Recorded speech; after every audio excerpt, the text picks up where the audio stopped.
السلام عليكم ورحمة الله.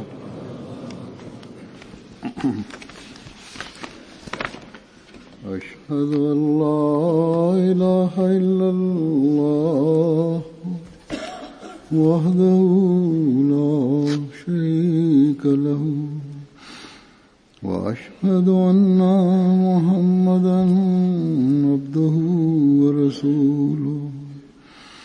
أما بعد فأعوذ بالله من الشيطان الرجيم.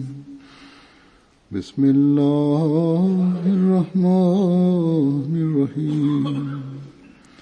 الحمد لله رب العالمين الرحمن الرحيم مالك يوم الدين. إياك نعبد وإياك نستعين. اهدنا الصراط المستقيم صراط الذين أنعمت عليهم غير المغضوب عليهم ولا الضالين.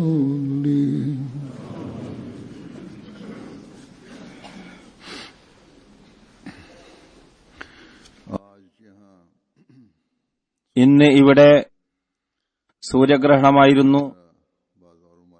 ഇതേപോലെ മറ്റു ചില നാടുകളിലും ഗ്രഹണം ദൃശ്യമായി.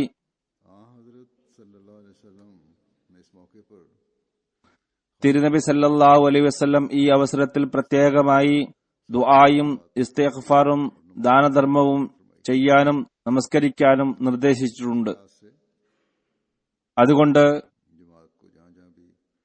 ഏതെല്ലാം സ്ഥലങ്ങളിൽ ഗ്രഹണം സംഭവിക്കുമെന്ന് വാർത്ത ഉണ്ടായിരുന്നുവോ അവിടങ്ങളിലെ ജമാഅത്തുകളോട് ഗ്രഹണ നമസ്കാരം അനുഷ്ഠിക്കാൻ നിർദ്ദേശം നൽകിയിരുന്നു. നാമും ഇവിടെ തിരുനബി സല്ലല്ലാഹു അലൈഹി വസല്ലമയുടെ സുന്നത്തിന്റെ അടിസ്ഥാനത്തിൽ ഗ്രഹണ നമസ്കാരം അനുഷ്ഠിച്ചു.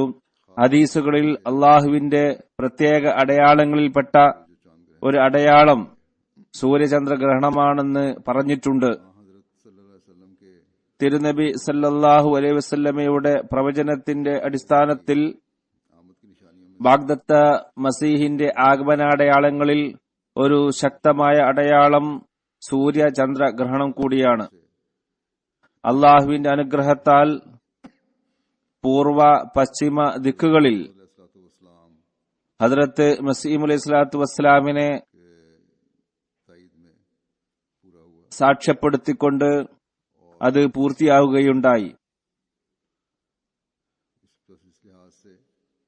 ഇതിന്റെ അടിസ്ഥാനത്തിൽ ഗ്രഹണങ്ങൾ ഹദ്റത്ത് മസീഹ് അലൈഹി സ്വലാത്തു വസ്സലാമുമായും ജമാഅത്തുമായും പ്രത്യേകമായി ബന്ധപ്പെട്ടു നിൽക്കുന്നു. ഇന്നത്തെ ഈ ഗ്രഹണം ഹദ്റത്ത് മസീഹ് അലൈഹി സ്വലാത്തു വസ്സലാമിന്റെ ആഗമനത്തിന്റെ അടയാളം എന്നതിലേക്ക് പറയപ്പെടാവുന്നതല്ല. സൂര്യചന്ദ്രഗ്രഹണങ്ങൾ നടക്കാറുള്ളതാണ്.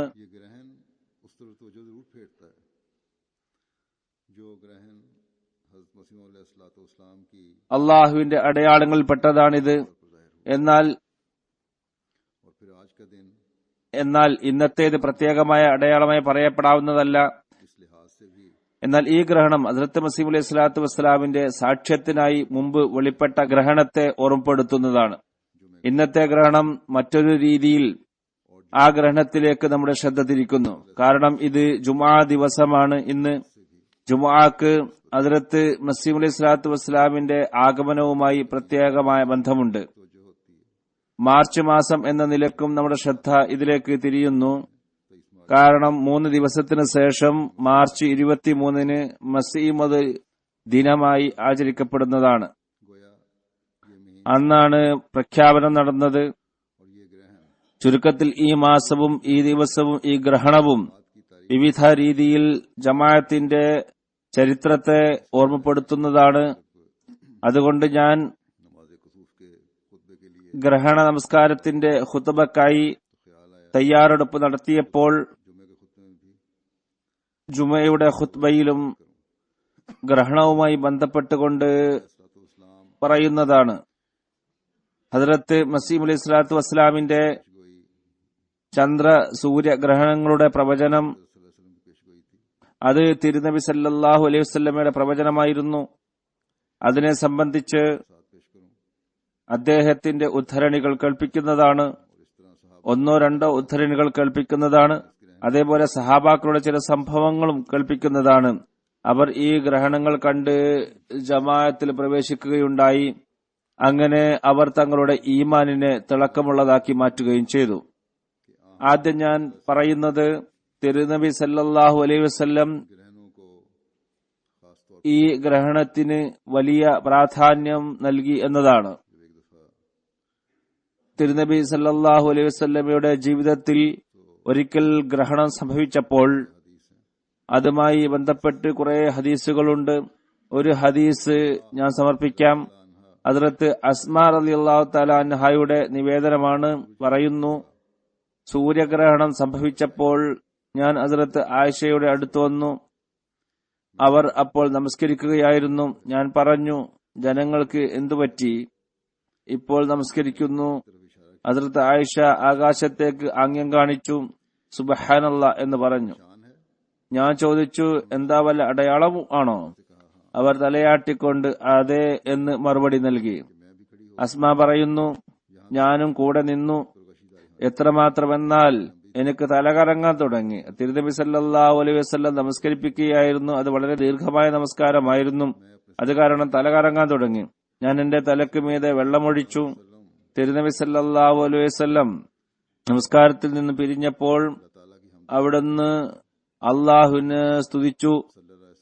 എന്നിട്ട് തിരുനബി സല്ലല്ലാഹു അലൈഹി വസല്ലം പറഞ്ഞു, ഇതിനു മുമ്പ് കണ്ട പലതും ഞാൻ ഇവിടെ നിന്നുകൊണ്ട് കാണുകയുണ്ടായി.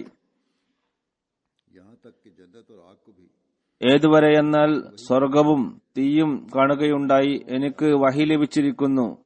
നിങ്ങൾ ഖബറുകളിൽ പരീക്ഷിക്കപ്പെടുന്നതാണ്. ദജ്ജാലിന്റെ ഫിത്നയെപ്പോലെ, അതല്ലെങ്കിൽ അതിന് അടുത്തു വരെ എത്തുന്ന ഫിത്ന. തുടർന്ന് പറഞ്ഞു, നിങ്ങളിൽ നിന്ന് ഒരാളെ കൊണ്ടുവരും.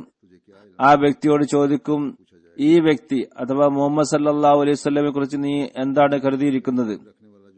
അപ്പോൾ വിശ്വാസി അല്ലെങ്കിൽ ദൃഢജ്ഞാനി, ഇവിടെ ഏതെങ്കിലും ഒരു വാക്കാണ് തിരുനബി സല്ലല്ലാഹു അലൈഹി വസല്ലം ഉപയോഗിച്ചത് എന്ന് അസ്മ പറയുന്നു.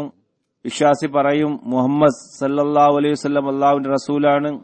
അദ്ദേഹം ഞങ്ങളുടെ അടുത്തേക്ക് അടയാളങ്ങളുമായി വന്നു. ഞങ്ങൾ അദ്ദേഹത്തെ സ്വീകരിച്ചു, അദ്ദേഹത്തിൽ വിശ്വസിച്ചു, അദ്ദേഹത്തെ പിൻപറ്റി. അദ്ദേഹത്തോട് പറയപ്പെടും, നീ ഗാഠ നിദ്രയിലേക്ക് പോവുക. തീർച്ചയായും നീ യഥാർത്ഥ വിശ്വാസം കൈക്കൊണ്ടവനാണെന്നറിയാം. എന്നാൽ കപടവിശ്വാസി പറയും, എനിക്ക് തിരുനബി സല്ലല്ലാഹു അലൈഹി വസല്ലമയുടെ വ്യക്തിത്വത്തെ കുറിച്ചൊന്നും അറിയില്ല. ജനങ്ങൾ അദ്ദേഹം ഇന്നത് പറഞ്ഞു എന്ന് പറയുന്നത് ഞാൻ കേട്ടു. ഞാൻ ശരി എന്ന് പറഞ്ഞു. ഇതേപോലെ തിരുനബി സല്ലല്ലാഹു അലൈഹി വസല്ലം പറഞ്ഞു, ഇത് അള്ളാഹുവിന്റെ അടയാളങ്ങളിൽപ്പെട്ട ഒരടയാളമാണ്.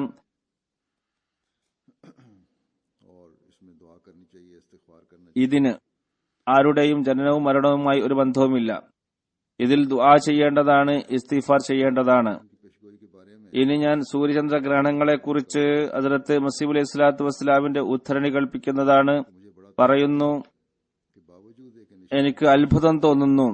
അടയാളങ്ങളുടെ മേൽ അടയാളങ്ങൾ പ്രകടമായി കൊണ്ടിരിക്കുകയാണ്. എന്നിട്ടും മൗലവിമാർ സത്യം സ്വീകരിക്കുന്നതിലേക്ക് ശ്രദ്ധിക്കുന്നില്ല. ഓരോ സ്ഥലത്തും അള്ളാഹു അവരെ പരാജയപ്പെടുത്തുന്നതും അവർക്ക് കാണാൻ കഴിയുന്നില്ല. അവർക്കായും ദൈവിക സഹായം ഉണ്ടെന്ന് തെളിയിക്കാൻ അവർ ആഗ്രഹിക്കുന്നു. എന്നാൽ സഹായത്തിന് പകരം ഓരോ ദിവസവും അവരുടെ നിന്ദ്യതയും അവഹേളനവും പ്രകടമായി കൊണ്ടിരിക്കുകയാണ്. ഉദാഹരണത്തിന്, കണക്കുകൾ അനുസരിച്ച് ഈ വരുന്ന റമദാനിൽ സൂര്യചന്ദ്ര ഗ്രഹണം സംഭവിക്കും എന്ന് വിളംബരപ്പെടുത്തിയപ്പോൾ ജനങ്ങളുടെ മനസ്സിൽ വന്നത് ഇത് ദൈവിക നിയോഗിതന്റെ അടയാളമാണെന്നാണ്. അപ്പോൾ തന്നെ മൗലവിമാരുടെ മനസ്സിൽ വെപ്രാളമായിരുന്നു. ഇക്കാലത്ത് മഹദിയും മസീഹുമാണെന്ന് വാദിക്കുന്ന വ്യക്തി ഇദ്ദേഹം മാത്രമാണല്ലോ ഉള്ളത്. ഒരു വ്യക്തി ഇന്ന് പുറത്തുണ്ട്. ഈ അടയാളം വെളിപ്പെട്ടാൽ ജനങ്ങൾ അദ്ദേഹത്തിലേക്ക് ആകൃഷ്ടരായി പോകുമോ? ഈ കാര്യം മറച്ചുവെക്കാനായി ആദ്യം മൗലവിമാർ പറഞ്ഞു വരുത്തിയത് ഈ റമദാനിൽ സൂര്യചന്ദ്ര ഗ്രഹണങ്ങൾ സംഭവിക്കുകയില്ല എന്നായിരുന്നു. ഇമാം മഹ്ദി വെളിപ്പെട്ടാൽ മാത്രമേ അത് ഉണ്ടാവുകയുള്ളൂ. റമദാനിൽ സൂര്യചന്ദ്ര ഗ്രഹണങ്ങൾ പ്രകടമായപ്പോൾ അവർ പറയാൻ തുടങ്ങിയത് ഈ സൂര്യചന്ദ്ര ഗ്രഹണങ്ങൾ ഹദീസിന്റെ അടിസ്ഥാനത്തിലല്ല എന്നതാണ്. കാരണം ഹദീസിലുള്ളത് ചന്ദ്രഗ്രഹണം ആദ്യ രാത്രിയിൽ സംഭവിക്കും എന്നാണ്, അതേപോലെ സൂര്യഗ്രഹണം മധ്യദിനത്തിലും സംഭവിക്കും എന്നാണ്. എന്നാൽ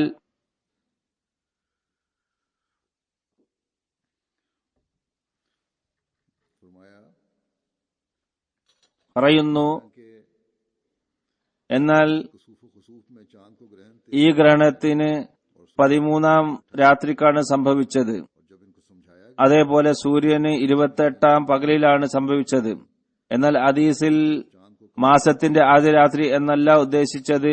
കാരണം ആദ്യ രാത്രിയിലെ ചന്ദ്രന് ഖമർ എന്നല്ല പറയുന്നത്, മറിച്ച് ഹിലാൽ എന്നാണ്. ഹദീസിൽ ഖമർ എന്ന വാക്കാണ് പ്രയോഗിച്ചത്, ഹിലാൽ എന്നല്ല. അതിനാൽ ഹദീസിന്റെ അർത്ഥം ചന്ദ്രന് ചന്ദ്രഗ്രഹണത്തിന് നിശ്ചയിക്കപ്പെട്ട ദിവസങ്ങളിൽ ആദ്യ രാത്രിക്കാണ് ഗ്രഹണം സംഭവിക്കുക എന്നാണ്. അതായത് റമദാൻ മാസത്തിലെ 13-ാം രാവിന് സൂര്യന് ഇടയിലെ ദിവസത്തിന് ഗ്രഹണം സംഭവിക്കുന്നതാണ്. 28-ാം ദിവസം ഗ്രഹണത്തിന് നിശ്ചയിച്ച ദിവസങ്ങളിൽ ഇടയിലുള്ള ദിവസം. ഈ ശരിയായ അർത്ഥം കേട്ട് വിഡ്ഢികളായ ഈ മൗലവിമാർ ലജ്ജിച്ച് തലതാഴ്ത്തി. എന്നിട്ട് വളരെ തന്റേടത്തോടുകൂടി പറഞ്ഞത് ഹദീസിന്റെ നിവേദകരിൽ ഒരാൾ ശരിയായ ആളായിരുന്നില്ല എന്നാണ്. ഹദീസിന്റെ പ്രവചനം വ്യക്തമായി പുലർന്നിരിക്കെ സംശയത്തിൽ ഊന്നി ഇങ്ങനെ ആക്ഷേപിക്കേണ്ട കാര്യമെന്തിരിക്കുന്നു? ഇങ്ങനെയുള്ള കാര്യങ്ങൾ എത്രയും സുദൃഢതരമായ സംഭവങ്ങൾ സംഭവിച്ച ശേഷം ഇതിനെ അവഗണിക്കുന്നത് ശരിയാണോ? ഇതാണെങ്കിൽ ഹദീസ് സത്യമാണെന്നതിനുള്ള വ്യക്തമായ സാക്ഷ്യം കൂടിയാണ്. പ്രവചനം പൂർത്തിയാവുക എന്നത് സാക്ഷ്യപ്പെടുത്തുന്നത് ഇത് സത്യവാന്റെ വചനമാണെന്നാണ്. അദ്ദേഹം സത്യവാനല്ല, കള്ളവാനാണ് എന്ന് പറയുന്നത് വ്യക്തമായ കാര്യങ്ങളെ കണ്ണടച്ചിരുത്താക്കുന്നതിന് തുല്യമാണ്. മുഹദ്ദിസീങ്ങൾ എന്നും അനുവർത്തിച്ചിരിക്കുന്ന രീതി എന്നത് സംശയം ഒരിക്കലും ഉറപ്പുള്ള കാര്യത്തെ അകറ്റുകയില്ല എന്നാണ്. പ്രവചനം അതിന്റെ നിബന്ധനയോടുകൂടി മഹ്ദി ഇമാമിന് ആണെന്ന് വാദിക്കുന്ന വ്യക്തിയുടെ കാലത്ത് തന്നെ പൂർത്തിയാവുക എന്നത് ഈ വചനങ്ങൾ ആരുടെ നാവിൽ നിന്നാണോ പുറപ്പെട്ടിരിക്കുന്നത് അദ്ദേഹം സത്യമാണ് പറഞ്ഞത് എന്നാണ്. എന്നാൽ വാദിയുടെ നടപ്പിലും മറ്റും സംശയമുണ്ടെന്നും ഇദ്ദേഹത്തിന്റെ സത്യത്തിൽ സംശയമുണ്ടെന്നും ചിലപ്പോൾ കള്ളനും സത്യം പറയുന്നു എന്നും മറ്റും പറഞ്ഞ് നിഷേധിക്കുക എന്നത് നീതിയല്ല. മാത്രമല്ല ഹനഫികളുടെ ഗ്രന്ഥത്തിൽ ഈ പ്രവചനത്തെക്കുറിച്ച് വ്യക്തമായി പറയുകയും ചെയ്യുന്നുണ്ട്. അതിനാൽ ഇത് നിഷേധിക്കുന്നത് തികഞ്ഞ ധിക്കാരമാണ്. ഇങ്ങനെ വായ അടപ്പൻ മറുപടി നൽകിയപ്പോൾ അവർ പറഞ്ഞത് ഈ ഹദീസ് ശരിയാണെങ്കിലും ഇതിൽ നിന്നും മനസ്സിലാകുന്നത് അടുത്തു തന്നെ വാഗ്ദത്ത ഇമാം പ്രത്യക്ഷപ്പെടുമെന്നാണ്. എന്നാൽ ഈ വ്യക്തി വാഗ്ദത്ത ഇമാമല്ല, അതായത് ഹസ്രത്ത് മസീഹ് അലൈഹി സ്വലാത്തു വസ്സലാം. അത് വേറെ ഒരാളായിരിക്കും, അതല്ലെങ്കിൽ അടുത്ത ഭാവിയിൽ അദ്ദേഹം പ്രത്യക്ഷപ്പെടും. അവരുടെ ഈ മറുപടിയും തെറ്റായിരുന്നു. ഇനി മറ്റാരെങ്കിലും ആയിരുന്നു വാഗ്ദത്ത ഇമാമെങ്കിൽ ഹദീസിന്റെ വാക്കുകളിൽ നിന്ന് മനസ്സിലാകുന്നത് ആ ഇമാം നൂറ്റാണ്ടിന്റെ തലക്കലാണ് പ്രത്യക്ഷപ്പെടേണ്ടത് എന്നാണ്. എന്നാൽ ഇവിടെ നൂറ്റാണ്ടിന്റെയും 15 വർഷം പിന്നിട്ടിരിക്കുകയാണ്. അവരുടെ ഒരു ഇമാമും ഇതുവരെ പ്രത്യക്ഷപ്പെട്ടിട്ടില്ല. അവരുടെ ഭാഗത്തു നിന്നുള്ള അവസാന മറുപടി ഇതായിരുന്നു: ഇവർ കാഫിറാണ്, ഇവരുടെ പുസ്തകങ്ങൾ നോക്കരുത്, ഇവരുമായി ബന്ധപ്പെടരുത്, ഇവരുമായി സംസാരിക്കരുത്, ഇവരുടെ സംസാരം കേൾക്കരുത്, ഇവരുടെ സംസാരം ഹൃദയത്തെ സ്വാധീനിക്കുന്നതാണ്. എന്നാൽ എന്തുമാത്രം ഗുണപാഠം ഉൾക്കൊള്ളേണ്ട സ്ഥലമായിരുന്നു എന്ന് നോക്കുക. ആകാശവും ഇവർക്കെതിരിലായി ഭൂമിയും ഇപ്പോഴുള്ള അവസ്ഥയും അവർക്കെതിരിൽ സാക്ഷി പറഞ്ഞു. എന്തുമാത്രം അപമാനമാണ് അവർക്ക് സഹിക്കേണ്ടി വന്നിരിക്കുന്നത്. ഒരു ഭാഗത്ത് ആകാശം അവർക്കെതിരിൽ സാക്ഷി പറയുന്നു, മറുഭാഗത്ത് കുരിശിന്റെ മേധാവിത്വം കാരണം ഭൂമിയും അവർക്കെതിരിൽ സാക്ഷി പറയുന്നു. മറ്റു സ്ഥലത്ത് പറയുകയുണ്ടായി, നമുക്ക് സൂര്യചന്ദ്രഗ്രഹണം അടയാളം വെളിപ്പെടുകയുണ്ടായി. നൂറുകണക്കിന് ആളുകൾ ഇത് കണ്ട് ജമാഅത്തിൽ പ്രവേശിച്ചു. ഈ ഗ്രഹണം കാരണം നമുക്ക് സന്തോഷം ലഭിക്കുകയുണ്ടായി. എതിരാളികൾക്ക് അപമാനവും. നാം വാഗ്ദത്ത മഹദിയാണെന്ന് വാദിക്കുന്ന ഈ കാലത്ത് സൂര്യചന്ദ്രഗ്രഹണങ്ങൾ ഉണ്ടാകണം എന്ന് അവർ ആഗ്രഹിച്ചിരുന്നുവോ എന്ന് സത്യം ചെയ്തവർക്ക് പറയാൻ കഴിയുമോ? മാത്രമല്ല അറബ് നാടുകളിൽ ഇതിന്റെ പേര് പോലും ഉണ്ടാവരുത് എന്നും. ഇപ്പോൾ അവരുടെ ആഗ്രഹത്തിന് വിരുദ്ധമായി കാര്യങ്ങൾ പ്രകടമായപ്പോൾ അവരുടെ ഹൃദയം തീർച്ചയായും വേദനിച്ചിട്ടുണ്ടാകും. അതിൽ അവരുടെ അപമാനം അവർക്ക് കാണാൻ സാധിക്കുന്നതാണ്. ഇതിനുശേഷം ചില സഹാബാക്കളുടെ സംഭവം കേൾപ്പിക്കുന്നതാണ്. ഹസ്രത്ത് ഗുലാം മുഹമ്മദ് സാഹിബ് വിവരിക്കുന്നു, എന്റെ ഗ്രാമത്തിൽ ആദ്യമൊക്കെ മൗലവി ബദറുദ്ദീൻ സാഹിബ് എന്നു പേരുള്ള ഒരാളുണ്ടായിരുന്നു. അന്ന് എന്റെ വയസ്സ് 15 ഞാൻ മൗലവി ബദറുദ്ദീൻ സാഹിബിന്റെ വീട്ടിന് മുമ്പിൽ നിൽക്കുകയായിരുന്നു. പകൽ സൂര്യന് ഗ്രഹണം സംഭവിച്ചു. മൗലവി സാഹിബ് പറഞ്ഞു, സുബ്ഹാനല്ലാഹ്, മഹ്ദി സാഹിബിന്റെ അടയാളം പ്രകടമായി കഴിഞ്ഞിരിക്കുന്നു. അദ്ദേഹത്തിന്റെ ആഗമനം കാലം വന്നു. കുറച്ചു കാലം കഴിഞ്ഞപ്പോൾ മൗലവി സാഹിബ് അഹമ്മദിയായി. മൗലവി സാഹിബ് നല്ല മുഖലിസും സൽപ്രകൃതക്കാരനും ആത്മാർത്ഥതയുള്ള ആളുമായിരുന്നു. അദ്ദേഹം തന്റെ മാതാപിതാക്കളെയും ഭാര്യയെയും 1 വർഷം വരെ പ്രയത്നിച്ച് അഹമ്മദി ആക്കുകയുണ്ടായി. ഹാഫിസ് മുഹമ്മദ് ഹയാത്ത് സാഹിബ് തന്റെ ലാലിയാനിൽ അഹമ്മദിയത്ത് എന്ന ലേഖനത്തിൽ എഴുതുന്നു, സൂര്യചന്ദ്രഗ്രഹണം കാരണം ഹൃദയത്തിൽ ഇതിലേക്ക് ചായ്വുണ്ടായി എന്ന ഉപശീർഷകത്തിലാണ് എഴുതുന്നത്. 1894 സൂര്യചന്ദ്രഗ്രഹണങ്ങൾ പ്രകടമായത് കാരണവും ജനങ്ങൾക്കിടയിൽ ഇമാം മഹദി പ്രത്യക്ഷപ്പെട്ടു എന്ന ചർച്ച സജീവമായി. ഖിയാമത്ത് വളരെ സമീപസ്ഥമായിരിക്കുകയും ചെയ്തിരിക്കുന്നു. നിവേദനങ്ങളിൽ നിന്ന് മനസ്സിലാകുന്നത് ജനങ്ങൾ വിഭ്രാന്തിയിലായിരുന്നു. ഇനി എന്ത് സംഭവിക്കും എന്ന ചിന്തയിലായിരുന്നു എല്ലാവരും. ഖിയാമത്ത് വന്നിരിക്കുന്നു. ഈ കാലത്ത് ഈ അടയാളങ്ങളെക്കുറിച്ച് കൂടുതൽ ചർച്ച നടന്നിരുന്നു. ഹാഫിസ് മുഹമ്മദ് ലഖൂക്കെ തന്റെ ഗ്രന്ഥമായ അഹ്വാലുൽ ആഖിറത്തിൽ പഞ്ചാബിൽ ഇമാം മഹദിയുടെ ആഗമനത്തെക്കുറിച്ച് പറഞ്ഞിരുന്നു. ഇതേപോലെ ലാലിയാനിലെ ഒരു ഉന്നത നേതാവും കവിയുമായ മിയാൻ മുഹമ്മദ് സിദ്ദീഖ് സാഹിബും ഈ അടയാളങ്ങളെക്കുറിച്ച് തന്റെ ഗ്രന്ഥത്തിൽ പരാമർശിച്ചിട്ടുണ്ട്. ഈ അടയാളങ്ങളെക്കുറിച്ച് എഴുതിയത് 13-ാം രാത്രിയിൽ ചന്ദ്രനും 27-ാം പകലിന് സൂര്യനും ഗ്രഹണം സംഭവിക്കും എന്നുള്ളതാണ്. 27 എന്നാണ് എഴുതിയത്, 28 എന്നാണ് വേണ്ടിയിരുന്നത്. പഞ്ചാബി ഭാഷയിലുള്ള കവിതയുടെ തർജ്ജമയാണിത്. ഈ അടയാളങ്ങളെക്കുറിച്ച് വീടുതോറും ചർച്ച നടന്നുകൊണ്ടിരുന്നു. പൊതുജനങ്ങൾക്കിടയിൽ കാലത്തിന്റെ ഇമാമിനെ കുറിച്ചുള്ള അന്വേഷണം ഉണ്ടായിരുന്നു. ഈ അവസ്ഥയിൽ മൗലവി താജ് മുഹമ്മദ് സാഹിബും മറ്റുള്ളവരും പരസ്പരം ചർച്ച ചെയ്തുകൊണ്ട് ഒരു സംഘത്തെ നിയമിക്കുകയുണ്ടായി. അവർ കാദിയാനിൽ പോയി മഹദി അലൈഹി സ്വലാത്തു വസ്സലാമിനെ നേരിൽ കണ്ടുകൊണ്ട് ബാഗ്ദത്ത മഹദിയെക്കുറിച്ചുള്ള എല്ലാ അടയാളങ്ങളും പൂർത്തിയായോ എന്ന് ശരിക്കും അന്വേഷിക്കുക. ആ അടയാളങ്ങളെല്ലാം പൂർത്തിയായിട്ടുണ്ടെങ്കിൽ അദ്ദേഹത്തിന്റെ കയ്യിൽ ബയ്യത്ത് ചെയ്യുക. ഈ സംഘത്തിൽ ഉൾപ്പെട്ട അംഗങ്ങൾ 3 ആയിരുന്നു: ഷെയ്ഖ് അമീറുദ്ദീൻ സാഹിബ്, മിയാൻ സാഹിബുദ്ദീൻ സാഹിബ്, മിയാ മുഹമ്മദ് യാർ സാഹിബ്. ഈ സംഘം കാൽനട യാത്രയായി പുറപ്പെട്ടു. യാത്രാ ചെലവിനായി ഇവർ രണ്ടുപേരുടെയും അടുത്ത് 1.5 രൂപയാണ് ആകെ ഉണ്ടായിരുന്നത്. കാരണം ചില റിവായത്തുകളിൽ 2 പേർ എന്നാണ് വന്നിട്ടുള്ളത്. ഷെയ്ഖ് അമീറുദ്ദീൻ സാഹിബും മിയാൻ സാഹിബുദ്ദീനും. ഇവർ രണ്ടുപേരുടെയും അടുത്ത് ആകെ 1.5 രൂപയാണ് ഉണ്ടായിരുന്നത് ചെലവിനായി. മാർച്ച് മാസമായിരുന്നു. ഗോതമ്പ് വിളയാൻ തുടങ്ങിയിട്ടേ ഉണ്ടായിരുന്നുള്ളൂ. ഇവർ നിത്യവും 10-12 മൈൽ ദൂരം നടന്ന് യാത്ര ചെയ്യും. വിശക്കുമ്പോൾ പാകമായ ഗോതമ്പ് വാങ്ങി അത് വറുത്തു തിന്നും. അങ്ങനെയാണ് ജീവിതം കഴിച്ചുകൂട്ടിയിരുന്നത്. എവിടെയെങ്കിലും താമസ സൗകര്യം കണ്ടാൽ രാത്രികളിൽ അവിടെ തങ്ങും. ഏതായിരുന്നാലും 100 കണക്കിന് മൈലുകൾ താണ്ടി അവർ ബട്ടാലയുടെ അടുത്തെത്തി.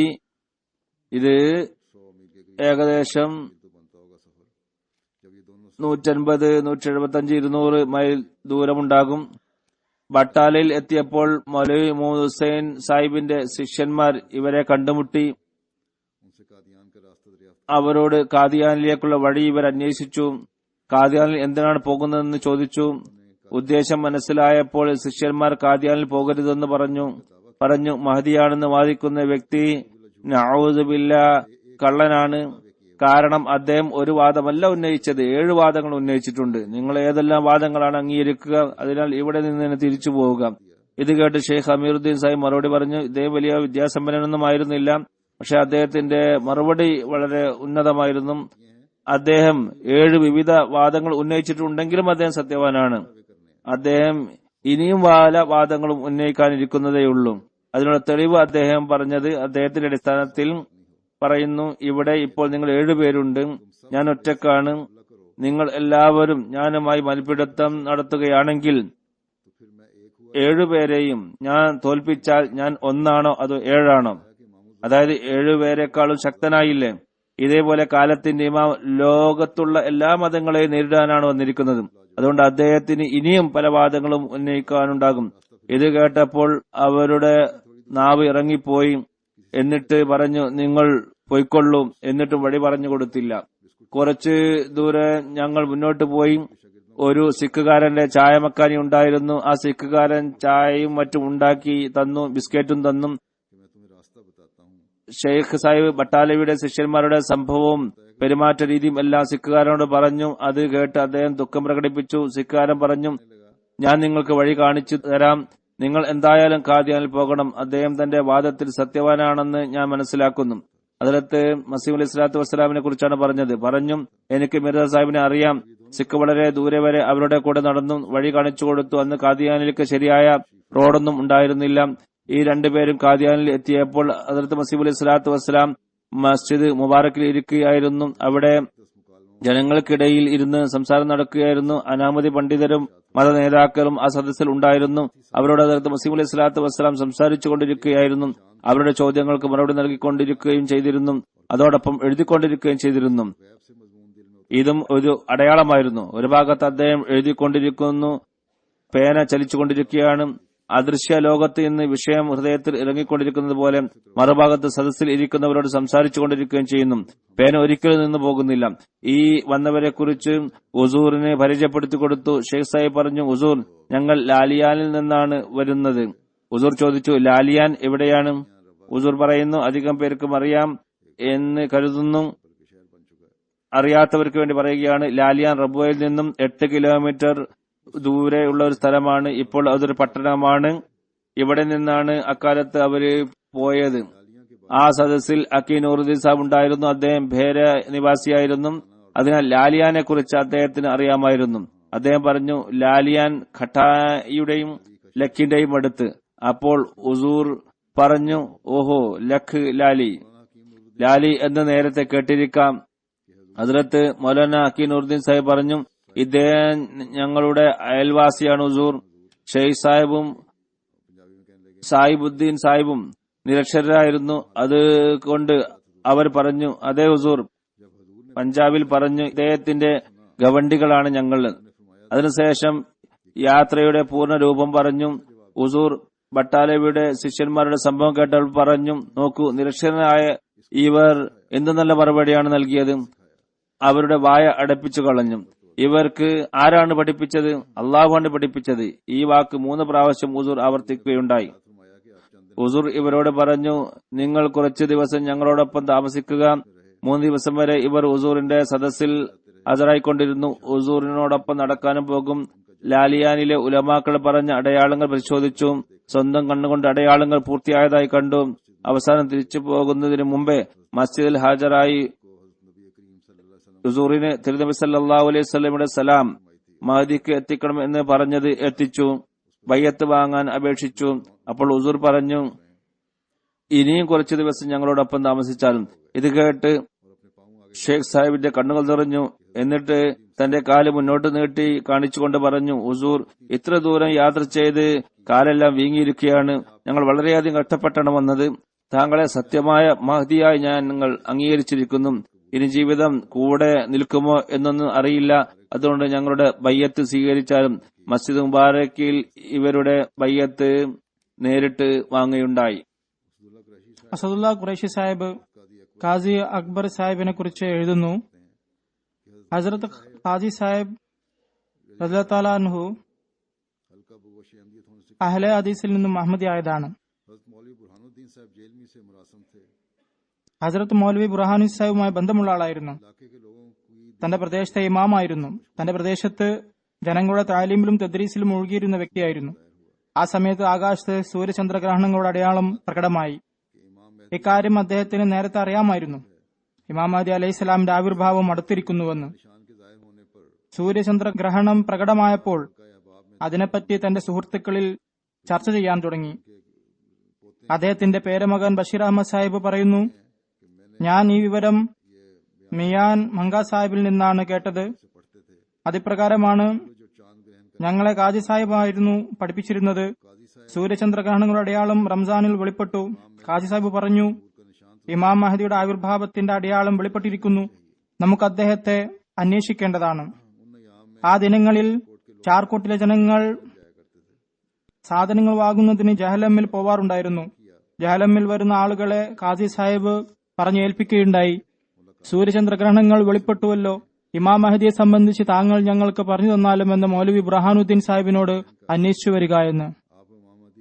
അങ്ങനെ മൗലവി ബുർഹാനുദ്ദീൻ സാഹിബിനെ ചെന്ന് കാണുകയുണ്ടായി. മൗലവി സാഹിബ് ചില പുസ്തകങ്ങളും കത്തുകളും ഖാസി സാഹിബിന് അയച്ചു കൊടുത്തു. കത്തുകളും പുസ്തകങ്ങളും ലഭിക്കുന്നതിന് മുമ്പ് അദ്ദേഹം സ്വപ്നം കണ്ടു. ആരോ അദ്ദേഹത്തിന് വായിക്കാനായി 3 പുസ്തകങ്ങൾ നൽകിയിരിക്കുന്നു. വായിക്കാനായി ആദ്യത്തെ പുസ്തകം തുറന്നപ്പോൾ അതിൽ മാലിന്യങ്ങൾ നിറഞ്ഞിരിക്കുന്നതായി കണ്ടു. അതിൽ നിന്ന് ദുർഗന്ധം വരുന്നുണ്ടായിരുന്നു. അങ്ങനെ അദ്ദേഹം ആ പുസ്തകം വലിച്ചെറിഞ്ഞു. പിന്നീട് 2 പുസ്തകങ്ങളെ നോക്കിയപ്പോൾ അതിൽ നിന്ന് പ്രകാശകിരണങ്ങൾ പുറപ്പെടുന്നതാണ് കണ്ടത്. അത് മൗലവി ബുർഹാനുദ്ദീൻ സാഹിബ് അയച്ച പുസ്തകം ലഭിച്ചപ്പോൾ അദ്ദേഹത്തിന്റെ സ്വപ്നം പൂർത്തിയായത് ഇങ്ങനെയാണ്. മൗലവി സാഹിബ് അയച്ച പുസ്തകങ്ങളിൽ ഒന്ന് വാഗ്ദത്ത മസീഹിന്റെ വാദങ്ങളെ സംബന്ധിച്ചുള്ളതായിരുന്നു. അദ്ദേഹം ആദ്യം അത് വായിക്കാൻ തുടങ്ങി. അതിൽ വാഗ്ദത്ത മസീഹിനെ സംബന്ധിച്ച് ഹൃദയഭേദകമായ പദങ്ങൾ കണ്ടപ്പോൾ വായന ഉപേക്ഷിച്ചു, അതിനെ ദൂരെ കളഞ്ഞു. മറ്റു 2 പുസ്തകങ്ങളും കത്തും വായിച്ചപ്പോൾ അത് തന്റെ സ്വപ്നപ്രകാരമുള്ളതാണെന്ന് അദ്ദേഹം മനസ്സിലാക്കി. അങ്ങനെ വീണ്ടും അന്വേഷിക്കാൻ തുടങ്ങി. അങ്ങനെ 3 പേരടങ്ങുന്ന ഒരു സംഘത്തെ അദ്ദേഹം അന്വേഷിക്കാനായി കാദിയാനിലേക്ക് അയച്ചു. 3 പേരും കാദിയാനിലെത്തി വാഗ്ദത്ത മസീഹിന്റെ കൈകളിൽ ബയ്യത്ത് ചെയ്തു. ഇവിടെ ഒരു കാര്യം കൂടി പരാമർശാർഹമാണ്. റിവായത്തുകൾ അധികവും ഇത് വരാറുണ്ട്. ഈ സംഘം ബട്ടാലയിലെത്തിയപ്പോൾ മൗലവി മുഹമ്മദ് ഹുസൈൻ ബട്ടാലവി അവരെ തടഞ്ഞു. അവരെ സൽക്കരിക്കുകയുണ്ടായി. എന്നിട്ട് പറഞ്ഞു, നിങ്ങൾ വെറുതെ നടന്നുകൊണ്ട് ദിവസം പാഴാക്കുകയാണ്. നിങ്ങൾ വളരെ ദൂരത്ത് താമസിക്കുന്നവരായതിനാൽ നിങ്ങൾക്ക് ശരിയായ അറിവില്ല. മിർജ സാഹിബിന്റെ എല്ലാ പ്രവൃത്തികളും കള്ളമാണ്. അതുകൊണ്ട് നിങ്ങൾ തിരിച്ചു പോവുക. മൗലവി സാഹിബ് ഇത്രയും പറയുക മാത്രമല്ല, പട്ടണത്തിന് പുറത്ത് കൊണ്ടുവിടാൻ അവരോടൊപ്പം ചെല്ലുകയുമുണ്ടായി. എന്നാൽ അദ്ദേഹത്തിൽ നിന്ന് വിട്ടുപിരിഞ്ഞതിനു ശേഷം അവർ തിരിച്ചു പോകാതെ കാദിയാനിലേക്ക് തന്നെ പോയി. അള്ളാഹുവിന്റെ അനുഗ്രഹത്താൽ അവർ ബയ്യത്ത് ചെയ്യുകയുണ്ടായി. അതിനുശേഷം ഖാസി സാഹിബ് എഴുത്തു മുഖേന ബയ്യത്ത് ചെയ്യുകയും പിന്നീട് കാദിയാനിലെത്ത് നേരിട്ട് ബയ്യത്ത് ചെയ്യുകയും ചെയ്തു.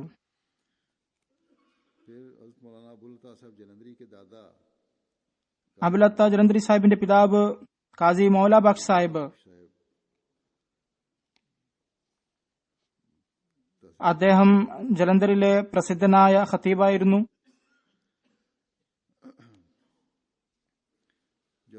സൂര്യചന്ദ്രഗ്രഹണത്തിന്റെ അടയാളം വെളിപ്പെട്ടപ്പോൾ അദ്ദേഹം ഒരു ഖുതുബയിൽ റമദാനിലെ 13ഉം 28ഉം ദിനങ്ങളിൽ ചന്ദ്രഗ്രഹണത്തെയും സൂര്യഗ്രഹണത്തെയും പറ്റി വളരെ വിശദീകരിച്ചുകൊണ്ട് പറയുകയുണ്ടായി.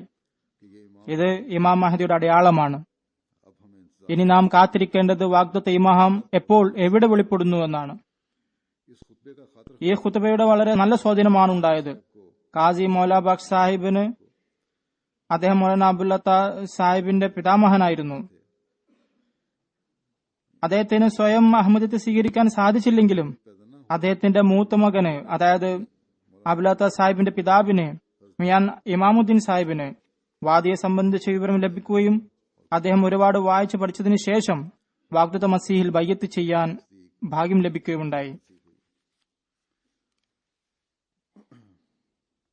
ഹസ്രത്ത് ഗുലാം മുസ്തഫ സാഹിബ് റളിയല്ലാഹു അൻഹു വിവരിക്കുന്നു, 1901 ദുറസിമിൽ ഞാൻ കാണാനിടയായി. അന്ന് ഞാൻ ഹോങ്കോങ്ങിൽ ജോലി ചെയ്യുകയായിരുന്നു.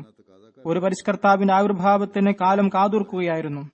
കാരണം പണ്ഡിതന്മാരിൽ എത്രമാത്രം അഭിപ്രായ ഭിന്നത ഉണ്ടായിരുന്നെന്നാൽ ജനങ്ങൾ അവരെ വിട്ട് ഒരു പരിഷ്കർത്താവിനെ അന്വേഷിക്കുകയായിരുന്നു.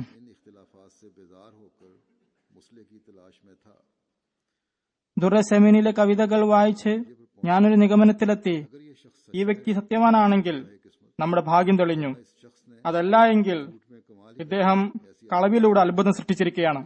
അത്രമാത്രം ഉന്നതമായ ഗ്രന്ഥമായിരുന്നു അത്. ആ കാലത്താണ് ഇസാലോഹം വായിക്കാനിടയായത്. എന്നാൽ ഹോങ്കോങ്ങിൽ ഈ പുസ്തകം കൊണ്ടുവന്നത് ആരാണെന്ന് എനിക്കറിയാൻ കഴിഞ്ഞില്ല. ഇസാലോഹം മുഴുവനും ഞാൻ വായിച്ചു തീർത്തു. ഈ പുസ്തകത്തിന്റെ അടിസ്ഥാനത്തിൽ തന്നെ ഞാൻ ഇമാം മസ്ജിദ് ഹോങ്കോങ്ങുമായി ചർച്ചയിൽ ഏർപ്പെട്ടു. ഇമാം സാഹിബിന്റെ പക്കൽ നെമത്തുല്ലാ വലിയുടെ പാർസി കസീദയുണ്ടായിരുന്നു. അത് വായിച്ചതിലൂടെ ഒരുപാട് ഗുണം ലഭിച്ചു. കാലഘട്ടം അടുത്തിരിക്കുന്നുവെന്ന് മനസ്സിലായി. മഹദി ആവിർഭവിക്കേണ്ട കാലം ഇതുതന്നെയാണ്. എന്റെ പിതാവും കർമ്മശാസ്ത്രത്തിൽ പരിജ്ഞാനമുള്ള ആളായിരുന്നു. സൂര്യചന്ദ്രഗ്രഹണങ്ങൾ ഉണ്ടായപ്പോൾ പിതാവ് പറഞ്ഞു മഹദി ജനിച്ചിരിക്കുന്നു എന്ന്. മൗലാന ഇബ്രാഹിം സാഹിബ് വക്കാപൂരി റളിയല്ലാഹു വിവരിക്കുന്നു, 2 വ്യക്തികൾ, അവർ ഉപ്പയും മകനുമായിരുന്നു. മൗലവി അബ്ദുൽ ജബ്ബാർ സാഹിബിന്റെ അടുത്ത് വന്ന് പറഞ്ഞു, ഇമാം മഹദിയുടെ അടയാളമായി സൂര്യചന്ദ്രഗ്രഹണങ്ങൾ ഉണ്ടാകുമെന്ന് ഹദീസിൽ വന്നിരിക്കുന്നത് ശരിയാണോ? മൗലവി സാഹിബ് പറഞ്ഞു, ഹദീസ് ശരിയാണ്, എന്നാൽ മിർസ സാഹിബിന്റെ വലയിൽ കുടുങ്ങരുത്. കാരണം തന്റെ വാദത്തിന് തെളിവായി അദ്ദേഹം ഈ ഹദീസ് ഉദ്ധരിക്കുന്നുണ്ട്. ഈ ഹദീസ് ഇമാം മഹദിയുടെ ജനനത്തെ സംബന്ധിച്ചിട്ടുള്ളതാണ്, വാദത്തിന് തെളിവായിട്ടല്ല. പിതാവ് പറഞ്ഞു, മൗലവി സാഹിബ്, എന്റെ ചോദ്യത്തിനുള്ള മറുപടി താങ്കൾ തന്നിരിക്കുന്നു. ഇനി അത് ആരിൽ പൂർത്തിയാവുന്നു എന്നതിനെ പറ്റി പറയാനുള്ളത്. എന്റെ ജീവിതം മുഴുവനും കേസ് നടത്തുന്നതിലാണ് കഴിഞ്ഞുപോയത്. സർക്കാർ എന്നോട് ഒരിക്കലും സാക്ഷിയെ കൊണ്ടുവരാൻ പറഞ്ഞിട്ടില്ല, ഞാൻ ആദ്യം വാദം ഉന്നയിക്കുന്നതുവരെ. ഈ അവസ്ഥ തന്നെയാണ് മിർസ സാഹിബിന്റെയും. അദ്ദേഹത്തിന്റെ വാദം നേരത്തെ ഉള്ളതാണ്. ഈ സൂര്യചന്ദ്രഗ്രഹണങ്ങൾ അദ്ദേഹത്തിന്റെ വാദത്തിനുള്ള തെളിവെന്നോണമാണ്. അപ്പോൾ മൗലവി സാഹിബ് മൗനം പാലിച്ചു. ഉപ്പയും മകനും അവിടുന്ന് പോയി. അവർക്ക് അഹമ്മദത്ത് സ്വീകരിക്കാനുള്ള തൗഫീഖ് ലഭിച്ചു. തെളിവുകളും അല്ലാഹു പെട്ടെന്ന് പഠിപ്പിക്കുന്നു. സയ്യിദ് നസീർ ഹുസൈൻ സാഹിബ് ഷാ സാഹിബ് പറയുന്നു, സൂര്യചന്ദ്രഗ്രഹണങ്ങൾ ഉണ്ടായപ്പോൾ ഞാൻ ആ സമയത്ത് വീട്ടിലായിരുന്നു. എന്റെ പിതാവ് പറഞ്ഞു, ഇത് ഹസ്രത്ത് മിർസ സാഹിബിന്റെ സത്യതയ്ക്കുള്ള തെളിവാണ്. ഈ കാര്യം എന്നെ വളരെ സ്വാധീനിച്ചു. എനിക്ക് അഹമ്മദത്ത് സ്വീകരിക്കാനുള്ള സൗഭാഗ്യം ലഭിച്ചു. സയ്യദ് സൈനുൽ ആബിദീൻ വലിയുള്ള സാഹിബ് പറയുന്നു, മുസ്ലിങ്ങൾ നശിച്ചിരിക്കുന്നുവെന്ന് ആ കാലത്ത് പൊതുവെ ചർച്ച ചെയ്യപ്പെട്ടിരുന്നു.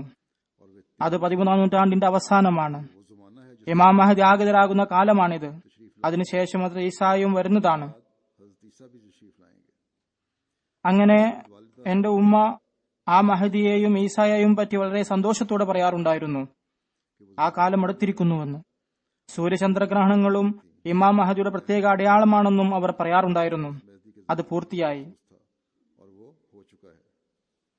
എന്തായാലും അള്ളാഹു ആ കുടുംബത്തിന് മുഴുവനും അഹമ്മദത്ത് സ്വീകരിക്കാനുള്ള ഭാഗ്യം നൽകുകയുണ്ടായി. അസർ മിർസ അയ്യൂബ് ബേഗ് സാഹിബ് പറയുന്നു, റംസാൻ മാസത്തിൽ സൂര്യചന്ദ്രഗ്രഹണങ്ങൾ ഉണ്ടാകുമെന്ന പ്രവചനം ദാറുഖുത്നി എന്നീ ഹദീസ് ഗ്രന്ഥങ്ങളിൽ മഹദിയുടെ അടയാളമെന്നോണം വന്നിട്ടുണ്ട്. 1894 മാർച്ചിൽ ആദ്യം ചന്ദ്രൻ റംസാൻ മാസത്തിൽ ഗ്രഹണം സംഭവിച്ചു.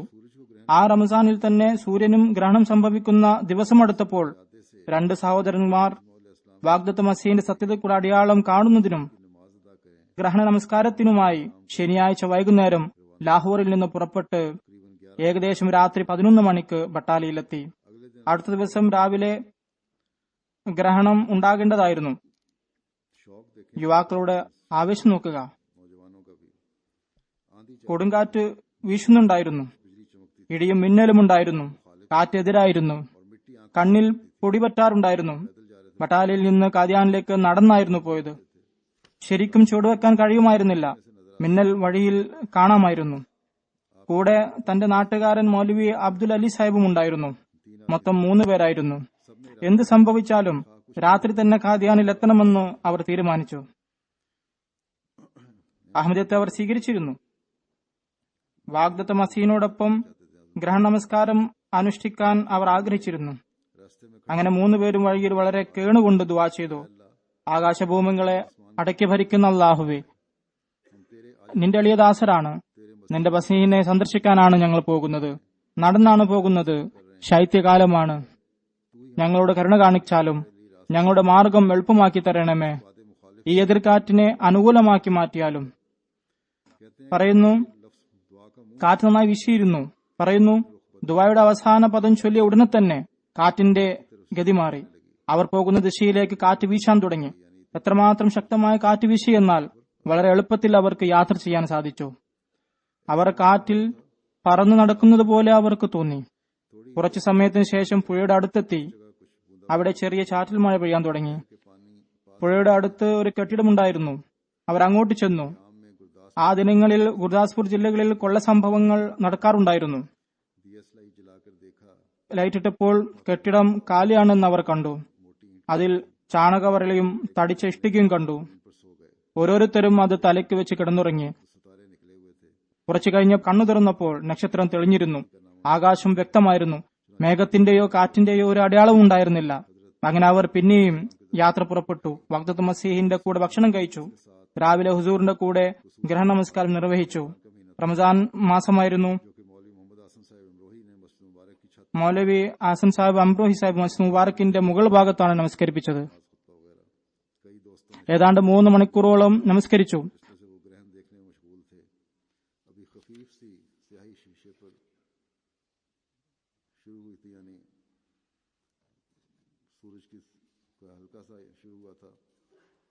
പലരും ഗ്ലാസിലൂടെ ഗ്രഹണം നോക്കുന്നുണ്ടായിരുന്നു. ഗ്ലാസിലൂടെ വളരെ ചെറിയ രീതിയിൽ ഗ്രഹണം തുടങ്ങിയതേയുള്ളൂ. ഒരാൾ മസീഹ് സ്വലാത്തു വസ്സലാമിനോട് വന്നു പറഞ്ഞു, സൂര്യഗ്രഹണം സംഭവിച്ചിരിക്കുന്നു. അവിടുന്ന് ഗ്ലാസിലൂടെ നോക്കിയപ്പോൾ വളരെ നേരിയ തോതിൽ ഗ്രഹണം തുടങ്ങിയതായി കണ്ടു. ഹുസൂർ അലൈഹി സ്വലാത്തു വസ്സലാം പറഞ്ഞു, ഗ്രഹണം നാം കണ്ടു, എന്നാൽ ജനങ്ങളുടെ കാഴ്ചയിൽ നിന്നും അത് മറഞ്ഞുപോകും വിധം നേരിയതാണ്. ഇങ്ങനെ ഒരു മഹത്തായ പ്രവചനത്തിന്റെ അടയാളം സംശയാസ്പദമായി തീരും. ഹുസൂർ അലൈഹി സ്വലാത്തു വസ്സലാം പലവട്ടം ഇങ്ങനെ പറയുകയുണ്ടായി. എന്നാൽ കുറച്ചു കഴിഞ്ഞപ്പോൾ ഗ്രഹണാവസ്ഥ വലുതാവാൻ തുടങ്ങി. ഏതുവരെ എന്നാൽ സൂര്യന്റെ വലിയ ഭാഗം ഇരുണ്ടു തുടങ്ങി. ഹുസൂർ അലൈഹി സ്വലാത്തു വസ്സലാം പറഞ്ഞു, ഞാൻ ഇന്ന് സ്വപ്നത്തിൽ ഉള്ളി കാണുകയുണ്ടായി. അതിന്റെ വ്യാഖ്യാനം ദുഃഖമാണ്. തുടക്കത്തിൽ നേരിയ തോതിൽ ഗ്രഹണമുണ്ടായപ്പോൾ അദ്ദേഹം വ്യസനിച്ചു. എന്നാൽ പിന്നീട് അള്ളാഹു അദ്ദേഹത്തെ സന്തോഷിപ്പിച്ചു. മൗലവി ഗുലാം റസൂൽ സാഹിബ് വിവരിക്കുന്നു, 1894 സൂര്യഗ്രഹണവും ചന്ദ്രഗ്രഹണവും ഉണ്ടായപ്പോൾ ആ സമയത്ത് ഞാൻ ലാഹോറിൽ ഹാഫിദ് അബ്ദുൽ മന്നാൻ സാഹിബിൽ നിന്ന് തിർമിദി പഠിച്ചുകൊണ്ടിരിക്കുകയായിരുന്നു. പണ്ഡിതന്മാരുടെ പരിഭ്രമം എന്നെ വളരെ സ്വാധീനിച്ചു. പണ്ഡിതന്മാർ ജനങ്ങളെ സമാധാനിപ്പിച്ചുകൊണ്ടിരിക്കുകയായിരുന്നെങ്കിലും മനസ്സിൽ വളരെ പരിഭ്രമിച്ചിരുന്നു. ഈ സത്യാടയാളം കാരണം ജനങ്ങൾ വളരെ വേഗം ഹുസൂർ അലൈഹി സ്വലാത്തു വസ്സലാമിലേക്ക് മടങ്ങുമെന്ന് അവർ ഭയന്നു.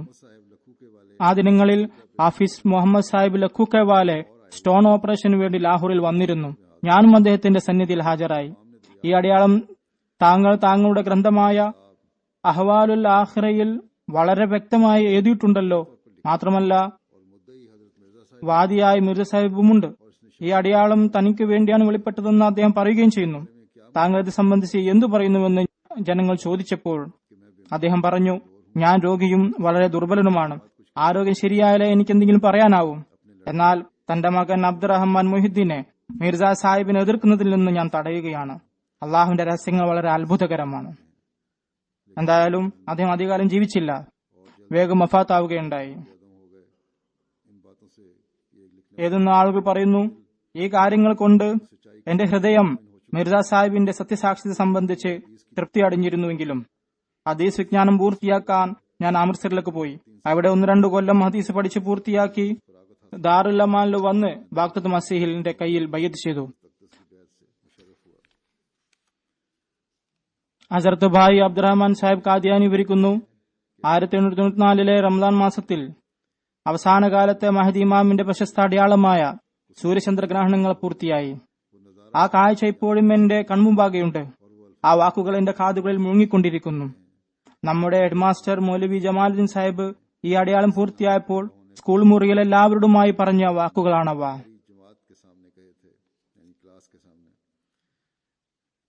ഇനി നാം അവസാന കാലത്തെ മഹദിയെ അന്വേഷിക്കേണ്ടതാണ്. ഏതോ ഗുഹയിൽ അദ്ദേഹം തീർച്ചയായും ജനിച്ചിട്ടുണ്ട്. അദ്ദേഹത്തിന്റെ ആഗമനത്തിന്റെ ഒരു വലിയ അടയാളം ഇന്ന് പൂർത്തിയായിരിക്കുന്നു. പറയുന്നു, ഞാനും ക്ലാസ്സിലുണ്ടായിരുന്നു. ആ മുറി, ആ സ്ഥലം, കുട്ടികളുടെ ആ കൂട്ടം ഇപ്പോഴും എന്റെ കൺമുമ്പാകെയുണ്ട്. ആ വാക്കുകൾ പറയുമ്പോൾ അദ്ദേഹം ഇരുന്നിരുന്ന കസേര, ഈ കാര്യം പറയാനായി അദ്ദേഹം കുട്ടികളെ കേൾപ്പിക്കാനായി അടിച്ചിരുന്ന മേശ, ഞങ്ങൾ പറയുന്നത് ദൈവസന്നിധിയിൽ തീർച്ചയായും ഈ കാര്യങ്ങൾ സാക്ഷി പറയുന്നതാണെന്നാണ്. അദ്ദേഹത്തിന് ന്യായപൂർത്തീകരണം ഉണ്ടായി എന്നാണ് നമ്മൾ പറയുന്നത്. ഈ അടയാളം അദ്ദേഹം വിളംബരപ്പെടുത്തിയിട്ടും അവസാന കാലത്തെ മഹദിയെ വിശ്വസിക്കാൻ അദ്ദേഹത്തിനായില്ല. അദ്ദേഹം പറയുന്നു, അവസാന കാലത്തെ മഹദിയെപ്പറ്റി എന്റെ കാതുകൾ അജ്ഞനായിരുന്നു. ഭായി അബ്ദുറഹ്മാൻ സാഹിബാണ് പറയുന്നത്. അദ്ദേഹം ഒരു ഗുഹയിൽ ജനിക്കുക, അദ്ദേഹത്തിന്റെ ആഗമനത്തിന്റെ വലിയ അടയാളം എന്നീ പദങ്ങൾ എന്നെ ഒരുപാട് അത്ഭുതപ്പെടുത്തി. ഞാൻ മിഡിൽ ക്ലാസ്സിലായിരുന്നു പഠിച്ചിരുന്നത്. എന്റെ പ്രകൃതത്തിൽ വിമർശിക്കാനുള്ള ആഗ്രഹമുണ്ടായി. ഉസ്താദിൽ നിന്നും അറിഞ്ഞു നിന്നിരുന്ന കാരണത്താൽ ചോദിക്കാൻ കഴിഞ്ഞില്ല. എന്നിരുന്നാലും ക്ലാസ്സിലെ കൂട്ടുകാരോട് ഞാൻ കാര്യങ്ങൾ അന്വേഷിച്ചു. അവർ തങ്ങളുടെ സമ്പ്രദായിക വിശ്വാസപ്രകാരമുള്ള കഥകൾ കേൾപ്പിച്ചു. ആ കഥകൾ എന്നെ സ്വാധീനിക്കുകയും എന്റെ ആത്മീയതയെ വർദ്ധിപ്പിക്കുകയും ചെയ്തു.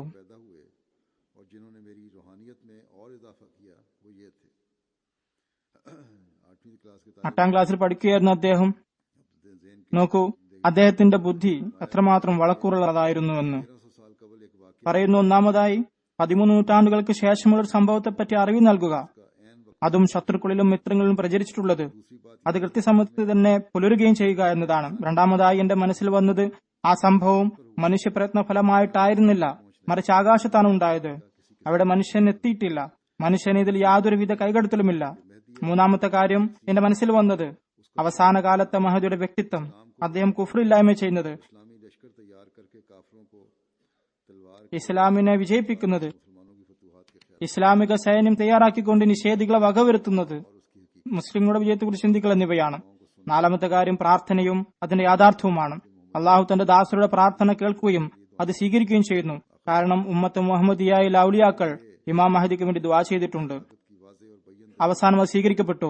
അഞ്ചാമത്തത്, ഇത് ഇസ്ലാമിന്റെ സത്യതയ്ക്കുള്ള വ്യക്തവും സ്പഷ്ടവുമായ തെളിവാണ്.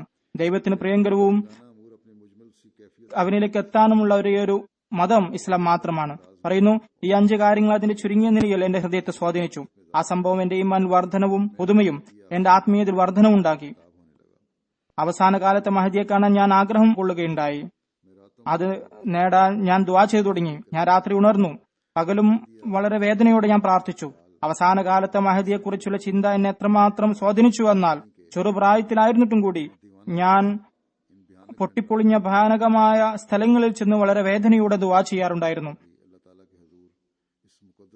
ഈ പരിശുദ്ധ അസ്തിത്വത്തെ പ്രാപിക്കാൻ ഞാൻ വിലപിക്കാറുണ്ടായിരുന്നു. അവസാനം അള്ളാഹുവിന്റെ ദുആകൾ സ്വീകരിക്കുകയും ജമാഅത്ത് സ്വീകരിക്കാനുള്ള ഭാഗ്യം തന്നരുളുകയും ചെയ്തു. ഇതാണ് സംഭവങ്ങൾ. ഇനിയുമുണ്ട് ഒരുപാട് സംഭവങ്ങൾ. പിന്നീട്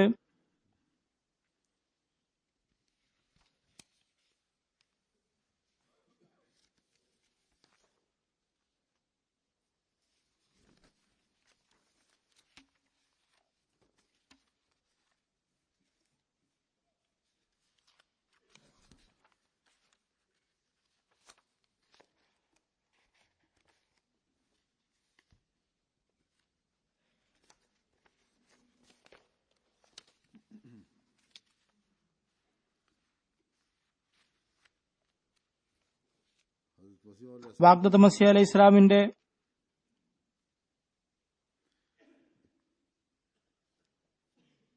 ഒരു സഹാബി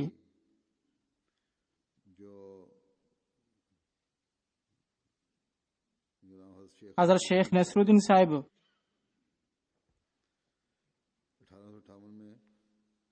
1898 ജലന്ധറിലെ സിക്കന്ദർപൂർ ജില്ലയിൽ ജനിച്ചു. ഒരു സ്വപ്നത്തിന്റെ അടിസ്ഥാനത്തിൽ മസീഹ് മൗഊദ് സ്വല്ലല്ലാഹു അലൈഹി വസല്ലമിൽ ബൈഅത്ത് ചെയ്യാനുള്ള ഭാഗ്യം സിദ്ധിച്ചു. അഹ്ലെ ഹദീസ് വിഭാഗവുമായി ബന്ധപ്പെട്ട ആളായിരുന്നു. എന്നാൽ അദ്ദേഹത്തിന് അതിൽ ഹൃദയസംതൃപ്തി കൈവന്നില്ല.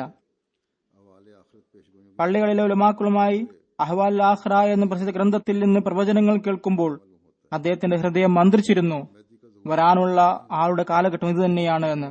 എന്നാൽ ഇമാം മഹദി എന്തുകൊണ്ട് വരുന്നില്ല? അദ്ദേഹം ചിന്തിച്ചു. അതുപോലെ അദ്ദേഹം ഒരിക്കൽ പള്ളിയിൽ നമസ്കരിച്ചു കൊണ്ടിരുന്നപ്പോൾ ഒരു മൗലവി സാഹിബ് വളരെ പരിഭ്രാന്തനായിക്കൊണ്ട് തന്റെ തുടയിൽ അടിച്ചുകൊണ്ട് സൂര്യചന്ദ്രഗ്രഹണങ്ങളെ സംബന്ധിച്ച് വിവരിച്ചുകൊണ്ട് പറയുകയായിരുന്നു, ഇനി ജനങ്ങൾ മിർസ സാഹിബിന് വിശ്വസിക്കേണ്ടതാണ്. എന്തെന്നാൽ പ്രവചനപ്രകാരം ഗ്രഹണം സംഭവിച്ചിരിക്കുന്നു. അദ്ദേഹത്തിന്റെ കാതുകളിൽ ഈ ശബ്ദം കേട്ടു, അതായത് മൗലവി ഷെയ്ഖ് നസ്രുദ്ദീൻ സാഹിബിന്റെ. അദ്ദേഹം കൂടുതൽ പരിഭ്രമിച്ചു. മൗലവി സാഹിബ് എന്താണ് പറയുന്നത്?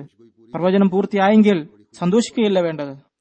അങ്ങനെ അദ്ദേഹം വളരെ വിലപിച്ചുകൊണ്ട് ദുആ ചെയ്തു, അല്ലാഹുവേ, നീ തന്നെ എന്നെ മാർഗദർശനം നൽകിയാലോ. അള്ളാഹു അദ്ദേഹത്തിന് വഴി കാണിച്ചു. അദ്ദേഹം സ്വപ്നം കണ്ടു, ഒരു വലിയ വിപത്ത് അദ്ദേഹത്തെ ആക്രമിക്കുകയായിരുന്നു.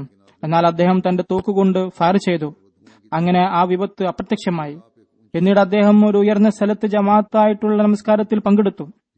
ഈ സ്വപ്നം അദ്ദേഹം മൗലവി സാഹിബിനോട് പറഞ്ഞു. അദ്ദേഹം പറഞ്ഞു, താങ്കൾ ശൈത്താന്റെ മേൽ വിജയം വരിക്കുന്നതാണ്, ഒരു സത്യജമാഅത്തിൽ പ്രവേശിക്കുന്നതാണ്. ആ സമയത്താണ് അദ്ദേഹം വാഗ്ദത്ത് മസീഹിന്റെ വാദത്തെക്കുറിച്ച് കേൾക്കുകയും കാദ്യാനിലെത്തി തന്റെ സ്വപ്നപ്രകാരമുള്ള അവസ്ഥ കണ്ട് യാതൊരു മടിയുമില്ലാതെ വാഗ്ദത്ത് മസീഹിന്റെ കയ്യിൽ ബയ്യത്ത് ചെയ്യുകയും ചെയ്തു. ഇങ്ങനെ സൂര്യചന്ദ്രഗ്രഹണങ്ങളുടെ പ്രവചനങ്ങളും മൗലവിയുടെ സംസാരവും അദ്ദേഹത്തിന് വഴികാട്ടിയായി മാറുകയുണ്ടായി. അള്ളാഹു ലോകത്തിനും ബുദ്ധി നൽകുമാറാകട്ടെ. ഇക്കാലത്ത് മുസ്ലിങ്ങൾക്കും അവർ കാലത്തിന്റെ ഇമാമിനെ എതിർക്കുന്നതിന് പകരം അദ്ദേഹത്തിൽ വിശ്വസിക്കാനുള്ള തൗഫീഖ് നൽകുമാറാകട്ടെ. ഞാൻ നമസ്കാരത്തിന് ശേഷം ഒരു ജനാസ ഗായിബ് നമസ്കരിപ്പിക്കുന്നതാണ്. ഇത് അഹമ്മദിയ ബാജുവായുടെ ജനാസയാണ്. നെയ്മ അഹമ്മദ് സാഹിബിന്റെ മകനാണ്. ജാമ്യ അഹമ്മദിയയിലെ വിദ്യാർത്ഥിയായിരുന്നു. മാർച്ച് 11 ഒരു അപകടത്തിൽ വഫാത്തായി. 27 വയസ്സായിരുന്നു. ഇന്നാ ലില്ലാഹി വ ഇന്നാ ഇലൈഹി റാജിഊൻ. ജാമ്യയിൽ ആദ്യം ചേർന്നപ്പോൾ രോഗം കാരണം പഠിപ്പ് ഉപേക്ഷിക്കേണ്ടി വന്നു. 2 വർഷത്തിനു ശേഷം വീണ്ടും പഠിക്കണമെന്ന ആഗ്രഹം പ്രകടിപ്പിച്ചു. പ്രായം കൂടുതലായിരുന്നിട്ടും അദ്ദേഹത്തിന് പ്രവേശനം നൽകുകയുണ്ടായി. 4ാം വർഷ വിദ്യാർത്ഥിയായിരുന്നു. വളരെ ബുദ്ധിമാനും വിനയാനിതനും വഖഫിന്റെ യഥാർത്ഥ ആത്മാവ് ഉൾക്കൊണ്ട വിദ്യാർത്ഥിയുമായിരുന്നു. വളരെ പ്രിയങ്കരനായ വ്യക്തിയായിരുന്നു. അല്ലാഹുവിന്റെ അനുഗ്രഹത്താൽ കൂട്ടുകാരെ കാര്യങ്ങൾ മനസ്സിലാക്കിയിരുന്നത് ഒരു പ്രത്യേക ശൈലിയിലായിരുന്നു. അദ്ദേഹത്തിന്റെ പുതിയതും പഴയതുമായ സുഹൃത്തുക്കളുടെ കത്തുകൾ എനിക്ക് വന്നിട്ടുണ്ട്. ഓരോരുത്തരും അദ്ദേഹത്തെ പ്രകീർത്തിച്ചിട്ടുണ്ട്. പൊതുവായ ഒരു കാര്യം അദ്ദേഹത്തിന്റേത് വിനയം, ആരോടും ഷണ്ട കൂടാതിരിക്കുക, ഷണ്ട കൂടുന്നവരെ പറഞ്ഞു മനസ്സിലാക്കി കൊടുക്കുക, നന്നാക്കാൻ ശ്രമിക്കുക എന്നൊക്കെയാണ്. മാത്രമല്ല ഇദ്ദേഹത്തിന്റെ ശ്രമം കൊണ്ട് ജാമ്യയിലെ ഉസ്താദുമാരിൽ പെടാത്ത ഒരു സ്റ്റാഫിന് പുകവലി ശീലമുണ്ടായിരുന്നു. അദ്ദേഹം ആ വ്യക്തിയെ വളരെ നല്ല രീതിയിൽ ഉപദേശിക്കുകയും അയാൾ അത്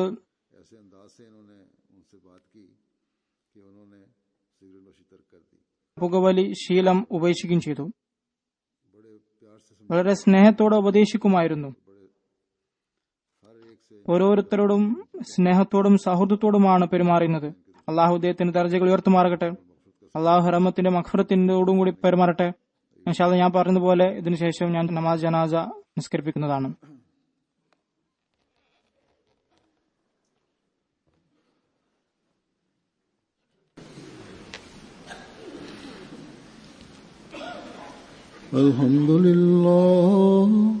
അൽഹംദുലില്ലാഹി നഹ്മദുഹു വനസ്തഈനുഹു വനസ്തഗ്ഫിറുഹു വനുഅ്മിനു ബിഹി വനതവക്കലു അലൈഹി വനഊദു ബില്ലാഹി മിൻ ശുറൂരി അൻഫുസിനാ വമിൻ സയ്യിആതി അഅ്മാലിനാ.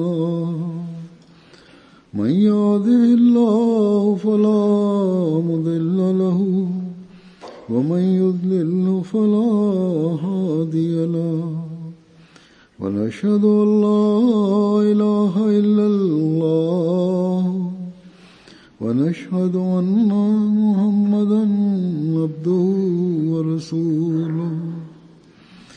عباد الله رحمكم الله إن الله يأمر بالعدل والإحسان وإيتاء ذي القربى وينهى عن الفحشاء والمنكر والبغي يعظكم لعلكم تذكرون.